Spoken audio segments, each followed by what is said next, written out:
Krishna classes के online platform में आप सभी का स्वागत है। हमारी हरियाणा की जो करंट की रूटीन की कक्षाएं चल रही है, ये उसी वीडियो का अगला भाग है। आइए करते हैं शुरुआत कुछ क्वेश्चंस के साथ। और सारे विद्यार्थी ये बात ध्यान में रखें कि जो भी क्वेश्चंस यहाँ पे करवाए जाते हैं सारे के सारे एग्जाम की दृष्टि से बहुत ही महत्वपूर्ण है, इसलिए साथ के साथ अपने साथ कॉपी और पेन रखें और जो जो क्वेश्चंस आपकी स्क्रीन पर होते जाएं कृपया उनको नोट करते जाएं। अगर आपने नोट नहीं किया तो इस वीडियो को बार बार आपको देखना पड़ेगा। इससे अच्छा तो ये है कि आप साथ के साथ कॉपी और पेन रखें। जितनी भी हमारी वीडियो आती है ऑनलाइन, आप क्या करें, उनका एक प्लेटफॉर्म तैयार करें, एक नोटबुक तैयार करें और उसके अंदर सारे सारे जो क्वेश्चंस हैं वो सारे सारे ऐड करते चलें। आइए करते हैं शुरुआत। पहला क्वेश्चन दिया हुआ है हमारा कि वर्तमान में हरियाणा के किस जिले में ऐसा कौन सा जिला है जहां पर सरदार वल्लभ भाई पटेल की 31 फुट ऊंची प्रतिमा का अनावरण किया गया था। वर्तमान में ही इसका जिक्र किया गया है। किसकी मूर्ति का जिक्र किया गया है? सरदार वल्लभ भाई पटेल का। सरदार वल्लभ भाई पटेल को भारत का लौह पुरुष कहा जाता है। सरदार वल्लभ भाई पटेल भारत के पहले गृह मंत्री, पहले उप प्रधानमंत्री, यहां पर लिख देता हूं, पहले गृह मंत्री और पहले उप प्रधानमंत्री, ये थे भी सरदार वल्लभ भाई पटेल। और सरदार ये इनको उपाधि दी गई थी। बारदोली में जब आंदोलन किया था तो वहां की महिलाओं ने सरदार वल्लभ भाई पटेल को क्या उपाधि दी थी? वल्लभ भाई पटेल को सरदार की उपाधि दी थी। तो सरदार वल्लभ भाई पटेल की जो 31 फुट ऊंची प्रतिमा है, 31 फीट ऊंची जो प्रतिमा है, हरियाणा के किस जिले में स्थापित की गई है? तो हरियाणा के फरीदाबाद जिले में स्थापित की गई है। कब स्थापित की गई है? देखिए, सरदार वल्लभ भाई पटेल की 145वीं जयंती यानी 145वें जन्मदिन के उपलक्ष्य में, जिसे हम किस रूप में मनाते हैं? राष्ट्रीय एकता दिवस के रूप में मनाते हैं। 31 अक्टूबर को इस मूर्ति की स्थापना की गई थी। और हमें राष्ट्रीय एकता दिवस, एग्जाम्स में क्वेश्चन आया हुआ है कि राष्ट्रीय एकता दिवस कब मनाया जाता है? 31 अक्टूबर को मनाया जाता है राष्ट्रीय एकता दिवस। और किसके उपलक्ष्य में? सरदार वल्लभ भाई पटेल की जयंती के ऊपर। तो सरदार वल्लभ भाई पटेल की जयंती के ऊपर है 31 फुट जो ऊंची प्रतिमा है वो हरियाणा के फरीदाबाद में स्थापित की गई थी, मूर्ति का अनावरण किया गया था। अब जैसे यहां पर दिखाया हुआ है चित्र में सरदार वल्लभ भाई पटेल का स्टेचू, जिसे हम स्टेचू ऑफ यूनिटी यानी जो एकता का प्रतीक है, जिसके लिए हमें राष्ट्रीय एकता दिवस बनाते हैं। तो ये जो स्टेचू ऑफ यूनिटी जो चित्र में दिखाई गई है, ये कहां पर है? इसकी ऊंचाई कितनी है? देखिए, जो स्टेचू ऑफ यूनिटी है ये विश्व की सबसे ऊंची मूर्ति है। किसकी मूर्ति है? सरदार वल्लभ भाई पटेल की। एग्जाम में क्वेश्चन आया हुआ है रेलवे के अंदर किस प्रकार से कि विश्व की जो सबसे ऊंची मूर्ति है वो किसकी है? तो किसकी है? सरदार वल्लभ भाई पटेल की। जो कितनी, इसकी ऊंचाई कितनी है? 182 मीटर यानी 597 फुट इतनी ऊंची है। अगर हम इसकी आधार सहित इसकी ऊंचाई देखें तो टोटल ऊंचाई है 240 मीटर यानी 790 फीट। आधार से कहने का भावार्थ यह है कि इसका जो आधार बनाया गया था उसके ऊपर है ये स्टेचू बनाया गया है। अगर आधार से यहां से नीचे बेस से काउंट करते हैं तो इसकी जो ऊंचाई है वो 240 मीटर है, जबकि यहां से लेकर और ऊपरी हिस्से तक है इसकी ऊंचाई 182 मीटर है। कहां पर है ये? गुजरात के केवड़िया में नर्मदा नदी के तट पर बनाई गई है। ये विश्व की सबसे ऊंची मूर्ति है, सबसे ऊंची प्रतिमा है। और हरियाणा में जो बनाई गई है वो कितनी है? 31 मीटर ऊंची बनाई गई है फरीदाबाद में। अब जैसे आप सभी को पता है कि सरदार वल्लभ भाई पटेल की जो जयंती है उसको हम एकता दिवस के रूप में इसलिए मनाते हैं क्योंकि जब भारत आजाद हुआ उस समय 500 से ज्यादा रियासतें यानी लगभग 562 देशी रियासतें ऐसी थे जो जिनका अपना अलग अलग साम्राज्य था। तो इनको सभी को जोड़ने के लिए, सभी को एक करने के लिए, पूरे देश को एक करने का काम किया था सरदार वल्लभ भाई पटेल ने। तो इसीलिए इनको सरदार वल्लभ भाई पटेल को एकीकृत भारत का यानी भारत को एक करने का जन्मदाता भी कह सकते हैं। और इन्हीं के सम्मान में बनाई गई थी मूर्ति। अब ये जो मूर्ति है इसका उद्घाटन हुआ था 31 अक्टूबर 2018 को। अगर और विस्तार पूर्वक इसकी चर्चा करते हैं तो इसकी जो शुरुआत हुई थी 2013 में शुरुआत हुई थी। 2013 में ये कहा गया था कि आगे 2015 से इसकी जो शुरुआत है वो की जाएगी सरदार वल्लभ भाई पटेल की जो यूनिटी है उसकी यानी जो मूर्ति है उसकी। किस प्रकार से कि पूरे भारत के लगभग 6 लाख गांव से, प्रत्येक गांव से लोहा लिया जाएगा और उस लोहे से और लोहा कुछ इस प्रकार से कि किसानों के जो यंत्र हैं, जो पुराना जो लोहा हो गया उसको इकट्ठा करके उसको पिघला करके तैयार करके बनाया जाएगा। तो ये थी स्टैच्यू ऑफ यूनिटी, लोहा इकट्ठा किया गया और उसके बाद में सारा तैयार किया गया। यहां पर देखिए तो इस जो मूर्ति है फरीदाबाद में, इसका उद्घाटन किया था केंद्रीय राज्य मंत्री कृष्णपाल गुर्जर। कहां से ये? फरीदाबाद लोकसभा से ये सांसद हैं और इन्हीं के साथ में कौन था? परिवहन मंत्री मूलचंद शर्मा ने प्रतिमा का अनावरण किया था। अब ये जो परिवहन मंत्री है मूलचंद शर्मा, आइए इसके विभागों को देखते हैं कि इनके पास वर्तमान में कौन कौन से विभाग हैं और कहां से इन्होंने इलेक्शन लड़ा है। ये है मूलचंद शर्मा। अब इन्होंने जो इलेक्शन लड़ा है वो लड़ा है बल्लभगढ़ फरीदाबाद से, बल्लभगढ़ के विधायक हैं। देखिए इनके पास कौन कौन से विभाग हैं। पहला दिया हुआ है एग्जाम्स में जितना भी हमारा मंत्रिमंडल है, कैबिनेट मंत्री है, राज्य मंत्री है, उप मंत्री है, वहां से हर एग्जाम में 1 या 2 क्वेश्चन 100% आएगा। इसलिए जितने भी हमारे मंत्री हैं उन सभी के विभाग हमें याद रखने की आवश्यकता है। तो जो मूलचंद शर्मा इनके पास कौन सा विभाग है? परिवहन यानी ट्रांसपोर्ट। दूसरा है खनन व भू विज्ञान, माइंस एंड जियोलॉजी। तीसरा दिया हुआ है कौशल विकास और औद्योगिक प्रशिक्षण विभाग, skill development and industrial training. आगे दिया हुआ है कला एवं सांस्कृतिक मामले, आर्ट एंड कल्चरल अफेयर्स। ये जो विभाग हैं ये किसके पास है? मूलचंद शर्मा के पास है। काफी महत्वपूर्ण क्वेश्चन अभी एग्जाम में कोई भी एक विभाग दिया हुआ मिलेगा आपको और ये पूछा जाएगा कि ये किस मंत्री से संबंधित है। ठीक है, आगे चलते हैं अगला क्वेश्चन। अगला क्वेश्चन देखिए, अगला क्वेश्चन दिया हुआ है कि पब्लिक अफेयर्स इंडेक्स, जिसे PAI बोला जाता है, पब्लिक अफेयर इंडेक्स 2020 में निम्नलिखित में से किस केंद्र शासित प्रदेश को, यहां पर केंद्र शासित प्रदेश का जिक्र किया है अभी, को पहला स्थान मिला था। तो किस केंद्र शासित प्रदेश को? दिल्ली, चंडीगढ़, लक्षद्वीप और मालदीव। ये मालदीव दिया हुआ है, तो ये मालदीव नहीं है भी, ये केंद्र शासित प्रदेश ही नहीं है, तो ये तो होगा ही नहीं। अब बाकी बचे 3, दिल्ली, चंडीगढ़ और लक्षद्वीप। तो यहां पर चंडीगढ़ है, इसको पहला स्थान दिया गया था। वैसे है क्या PAI अपनी रिपोर्ट समानता, विकास और निरंतरता के आधार पर अपनी रिपोर्ट प्रस्तुत करती है। यानी ऐसा कौन सा राज्य है जहां पर समानता कितनी है, विकास कितना हुआ और वहां पर निरंतरता का मतलब है जो नई औद्योगिक नीतियां या कुछ नया करने के लिए जो शुरुआत हो रही है उसमें उस राज्य का कितना योगदान है। तो यहां पर देखिए कि PAI पब्लिक अफेयर इंडेक्स, जिसे हम सार्वजनिक मामलों का सूचकांक कहते हैं, 2020 ने इसने अपनी रिपोर्ट प्रस्तुत की थी और इसके तहत जो चंडीगढ़ है केंद्र शासित प्रदेशों में, इसको क्या मिला था? पहला स्थान मिला था। बहुत ही आसान सा क्वेश्चन है, PAI इंडेक्स 2020 में किसे पहले स्थान मिला था? चंडीगढ़ को। आगे देखिए, यह रिपोर्ट 30 अक्टूबर 2020 को जारी की गई थी। केरल को सर्वश्रेष्ठ राज्यों में प्रथम स्थान मिला था। यानी केरल को कौन सा स्थान मिला था? इसमें पहला स्थान मिला था। अगर मैं हरियाणा का जिक्र करता हूं, PAI पब्लिक अफेयर इंडेक्स है, तो इसमें हरियाणा को 14वां स्थान मिला था। एग्जाम में आ सकता है, बहुत ही आसान क्वेश्चन है कि PAI में हरियाणा का या चंडीगढ़ का कौन सा रैंक रहा होगा। आइए अगला क्वेश्चन देखते हैं। अगला क्वेश्चन दिया हुआ है कि हरियाणा दिवस पर किन हरियाणवी खिलाड़ियों, यानी ऐसे कौन से हरियाणवी खिलाड़ी हैं जिनको अंतरराष्ट्रीय भाला फेंक प्रतियोगिता में हरियाणा गौरव अवार्ड से सम्मानित किया गया। यानी हरियाणा दिवस पर किन खिलाड़ियों को हरियाणा गौरव अवार्ड दिया गया।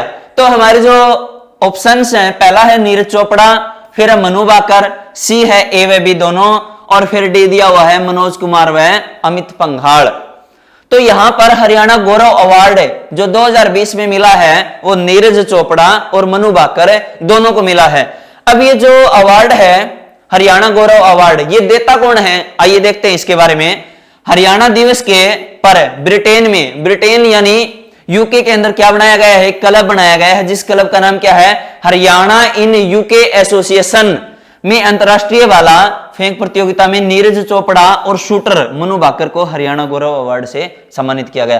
तो ये अवार्ड कहां से मिला था भाई? ब्रिटेन से। लेकिन क्या हुआ कि कोविड-19 महामारी के कारण ये सिर्फ ऑनलाइन ही प्रदान किया गया ये सम्मान। अगर आप ये सोचते हैं कि ऑफलाइन, तो ऐसा नहीं है, ऑनलाइन ही प्रदान किया गया। किसे प्रदान किया गया? नीरज चोपड़ा और शूटर है मनु भाकर को। नीरज चोपड़ा है गोला बाला फेंक। देखिए आगे इसमें और हम व्याख्या करते हैं। अगर मैं हरियाणा गौरव अवार्ड का जिक्र करूं कि इस साल से पहले यानी पिछले साल वर्ष 2019 में ये अवार्ड किसे दिया गया, तो ये अवार्ड दिया गया था मनोज कुमार व अमित पंघाल को, और वर्तमान में किसे मिला है? नीरज चोपड़ा और मनु भाकर को। अब हम यहां पर इनकी चर्चा करते हैं कि मनु भाकर, नीरज चोपड़ा, मनोज कुमार, इनका क्या विशेष योगदान है। देखिए पहला है मनु भाकर। मनु भाकर झज्जर जिले के गोरैया गांव की 16 वर्षीय है, सिर्फ 16 वर्ष की थी, जिसने क्या किया था? कॉमनवेल्थ गेम्स यानी राष्ट्रमंडल खेलों में गोल्ड जीतकर सबसे कम उम्र में गोल्ड जीतने वाली पहली भारतीय महिला खिलाड़ी बनी। बहुत ही इंपॉर्टेंट क्वेश्चन है, किसमें? गोला फेंकने में मनु भाकर का पहला स्थान था। कहां पर है इनका जन्म? हरियाणा के गोरैया, झज्जर जिले के गोरैया गांव में। उम्र है इनकी 16 वर्ष, यानी सबसे कम उम्र में इन्होंने ये खिताब जीता था राष्ट्रमंडल खेलों में।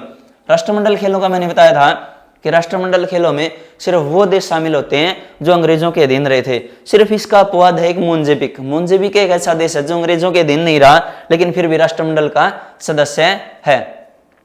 तो इसमें मनु भाकर ने सबसे कम उम्र में गोल्ड मेडल जीता था। दूसरा यहां पर जिक्र करते हैं नीरज चोपड़ा। इन दोनों को हरियाणा गौरव अवार्ड मिला है। तो नीरज चोपड़ा का जन्म हरियाणा के पानीपत के खुंडरा गांव में हुआ था।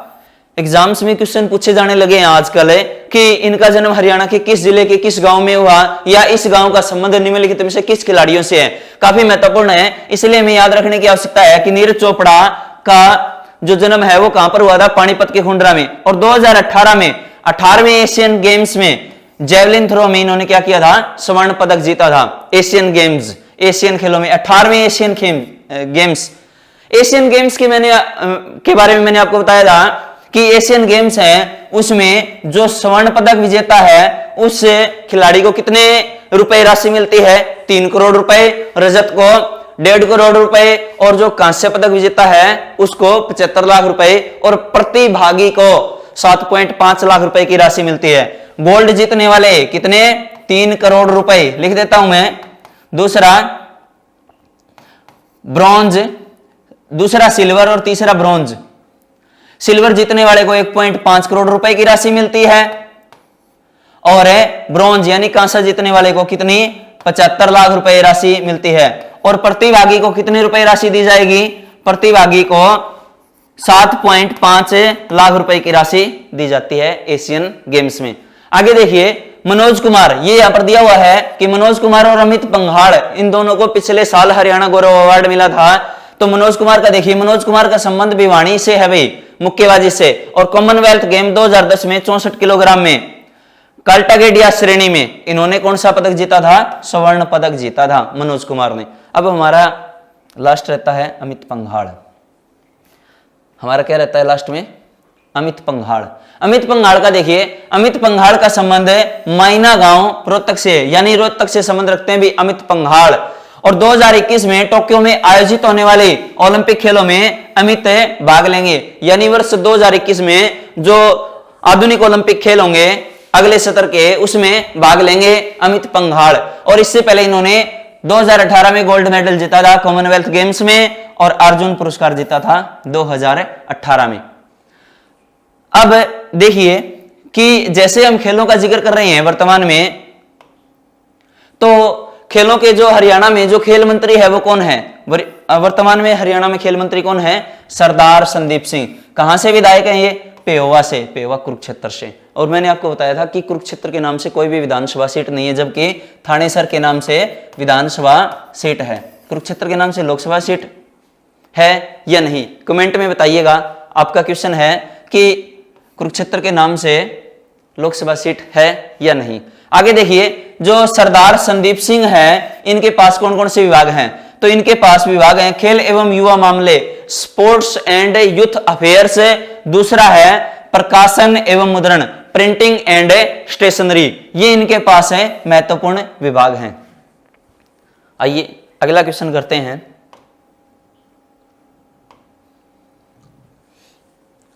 अगला क्वेश्चन दिया हुआ है कि हरियाणा की किस शहर में, यानी हरियाणा का कौन सा शहर है जहां पर दूसरा एलिवेटेड रेल ट्रैक का निर्माण होगा? एलिवेटेड का मतलब होता है भी ऊंचा, यानी जो वर्तमान में जो भूमिगत जो रेल लाइनें चलती है, भूमिगत यानी जमीन के बिल्कुल समानांतर है, उसके जो ऊपर की ओर जो बनाया जाएगा उसको बोला जाता है एलिवेटेड रेल ट्रैक। यानी जिस प्रकार से हम पुल वगैरह का निर्माण करते हैं तो उसके ऊपर जो बनाई जाती है उसे बोला जाएगा एलिवेटेड यानी ऊंचा रेलवे ट्रैक। तो इसमें ऑप्शंस हमारे दिए हुए हैं रोहतक है, कैथल, गुरुग्राम और फरीदाबाद। तो वर्तमान में जो दूसरा एलिवेटेड ट्रैक है वो हरियाणा के कैथल में बनाया जाएगा। अगर मैं हरियाणा के पहले रेलवे एलिवेटेड ट्रैक का जिक्र करता हूं तो पहला जो बनाया गया था वो रोहतक में बनाया गया था, पहला रेलवे एलिवेटेड ट्रैक। देखिए पहले और दूसरे दोनों की विशेषताएं देखते हैं यहां पर। हरियाणा के रोहतक में और उसके बाद में कैथल में हरियाणा का दूसरा एलिवेटेड ट्रैक होगा। कहां से कहां तक बनाया जाएगा? कुरुक्षेत्र से नरवाना जो रेल लाइन है उसके ऊपर बनाया जाएगा। इसकी जो कुल दूरी होगी वो 3.89 किलोमीटर होगी। यानी कितनी लंबाई का बनाया जाएगा? 3.89 किलोमीटर। और इस पर जो राशि जो खर्च होगी वो कितनी होगी? 191.73 करोड़ रुपए की राशि खर्च होगी। इससे कैथल में क्या होगा? 3 क्रॉसिंग खत्म हो जाएगी। यानी अगर यहां से बारी बारी जा रही है ट्रेन तो 3 बार रुकने की बजाय क्या होगा कि अगर ये इसके ऊपर से बना दिया जाएगा तो इससे इनको साधन है, व्हीकल्स हैं, उनको जाने में ज्यादा दिक्कत नहीं होगी, जाम नहीं लगेगा। ठीक है, तो इसके लिए एलिवेटेड ट्रैक बनाया जाएगा कैथल में। कितना? 3.89 किलोमीटर। और कितनी राशि खर्च होगी? 191.73 करोड़ रुपए। देखिए आगे, रोहतक में हरियाणा का पहला रेलवे एलिवेटेड ट्रैक बनाया गया था जिसकी लंबाई 4.8 किलोमीटर थी। पहला हरियाणा का जो रेलवे एलिवेटेड ट्रैक था कहां पर बनाया गया था? रोहतक में बनाया गया था। इसकी लंबाई कितनी थी? 4.8 किलोमीटर। आगे रेलवे से संबंधित कुछ एक और क्वेश्चंस हैं हमारे। देखिए बहुत ही महत्वपूर्ण क्वेश्चन है। यह देश का पहला रेलवे एलिवेटेड ट्रैक था। रोहतक का जिक्र है, जो रोहतक के गोहाना, रोहतक से जो गोहाना जाते हैं रेल मार्ग उसके ऊपर बनाया गया था। हरियाणा के ये तो था रोहतक का। अब हरियाणा में कुछ एक और महत्वपूर्ण क्वेश्चन है रेलवे से रिलेटेड। देखिए हरियाणा के यमुनानगर जिले में जगाधरी शहर में उत्तरी रेलवे कार्यशाला नॉर्थ रेलवे वर्कशॉप है। एचएसएससी के अंदर आया हुआ क्वेश्चन है, इसलिए ये क्वेश्चन डाला गया है कि यमुनानगर जिले के कहां पर, कौन से शहर में? जगाधरी शहर में क्या है? उत्तरी रेलवे कार्यशाला का वर्कशॉप है। कार्यशाला यानी वर्कशॉप है। दूसरा, रेल कोच फैक्ट्री हरियाणा के कहां पर है? गन्नौर सोनीपत में प्रस्तावित है। अगर हरियाणा में अगर रेल फैक्ट्री लगाई जाएगी तो कहां पर है? गन्नौर सोनीपत में। पहली CNG train compressed natural gas, CNG क्या बोला जाता है? कंप्रेस्ड नेचुरल गैस, द्रवित प्राकृतिक गैस।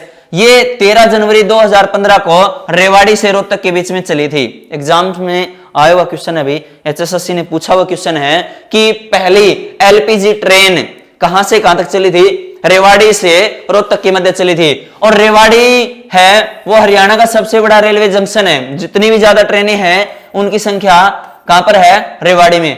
जो रेलें आती है आने और जाने का जो सारा सिस्टम है वो हरियाणा के रेवाड़ी में है। और अंबाला में उत्तरी रेलवे जोन का मंडल मुख्यालय है।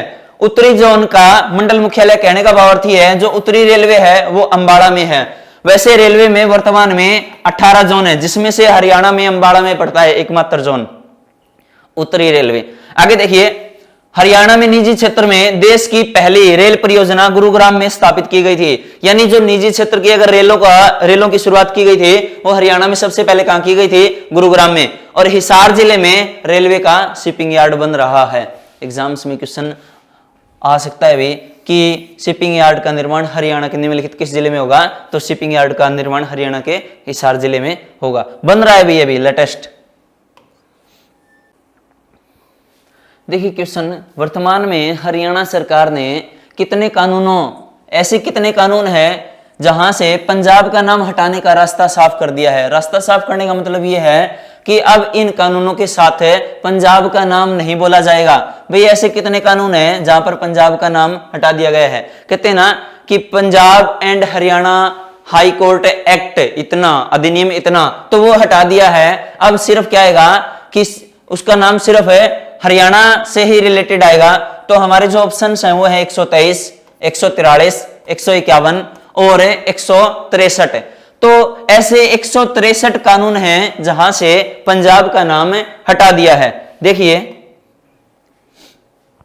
वर्तमान में हरियाणा सरकार ने 163 कानूनों को पंजाब के नाम से हटा दिया है। इसके अलावा हरियाणा सरकार ने और क्या किया है कि संयुक्त पंजाब से अलग होकर, जब हरियाणा पंजाब से अलग हुआ था 1 नवंबर 1966 को, तो उस समय क्या था कि विधानसभा भवन का 60% हिस्सा तो पंजाब के पास था और हरियाणा के पास 40% हिस्सा निर्धारित किया गया था। यानी टोटल जो क्षेत्र था उसका 60% पंजाब के पास है और 40% किसके पास दिया गया था, हरियाणा के पास से निर्धारित किया गया था।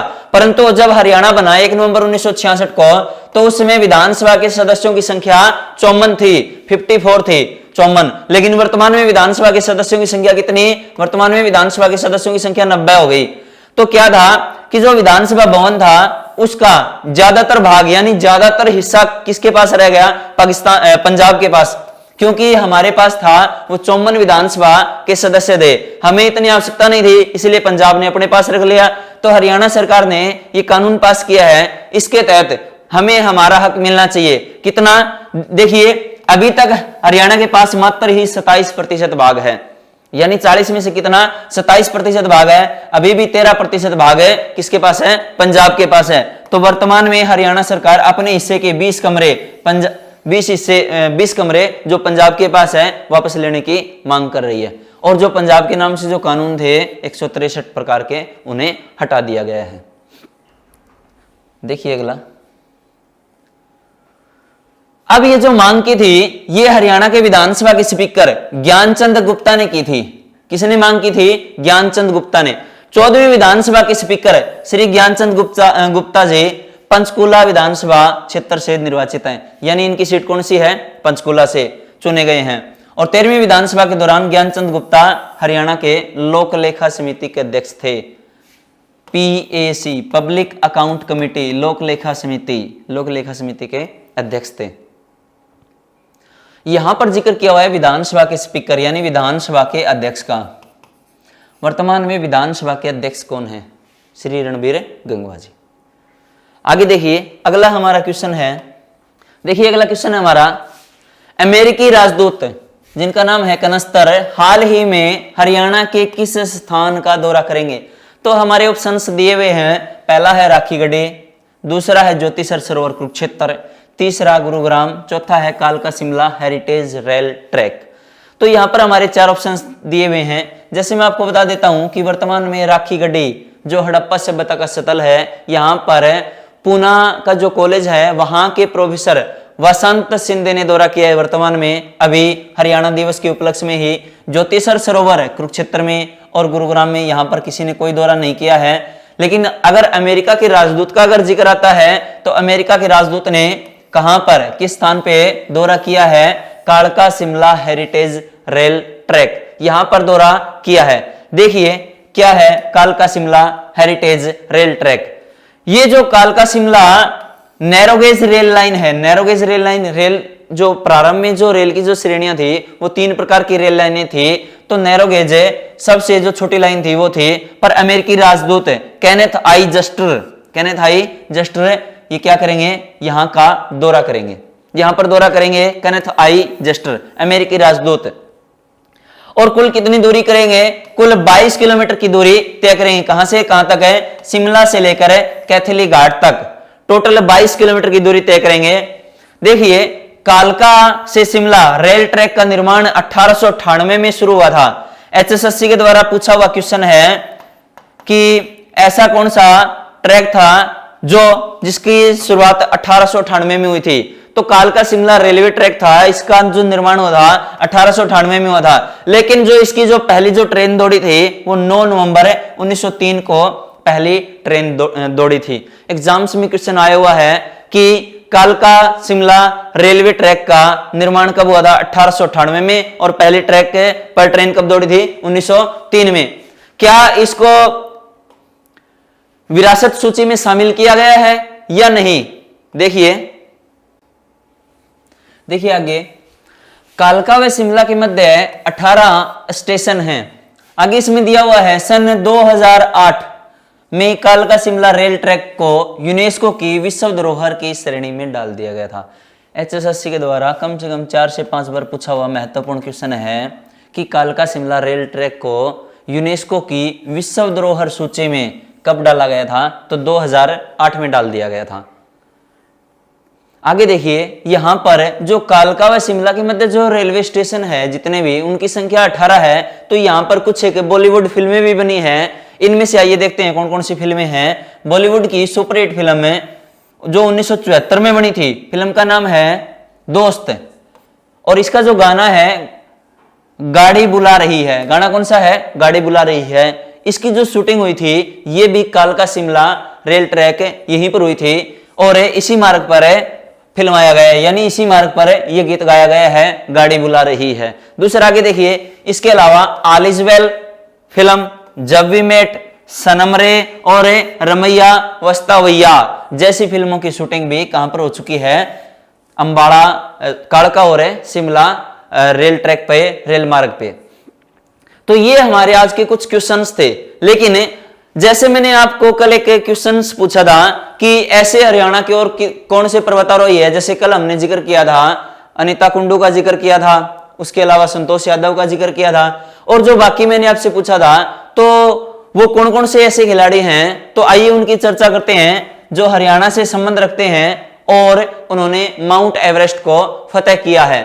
तो पहला दिया हुआ है तानसी नुक्सी, हरियाणा के सोनीपत जिले के गांव आंवली निवासी है। ये जुड़वा बहनें हैं तानसी नुक्सी महिला ने 2013 दोनों ही बहनों ने माउंट एवरेस्ट है और माउंट एल्ब्रस इन दोनों की चोटी को फतेह किया था। इसके अलावा माउंट विंसन नाइकोंगा अंटार्कटिका की सबसे ऊंची चोटी पर 2014 में फतेह हासिल की थी, तथा दक्षिण अफ्रीका की सबसे ऊंची चोटी किलिमंजारो को 2015 में फतेह किया था। जो कल क्वेश्चंस पढ़े थे उसी का भाग है।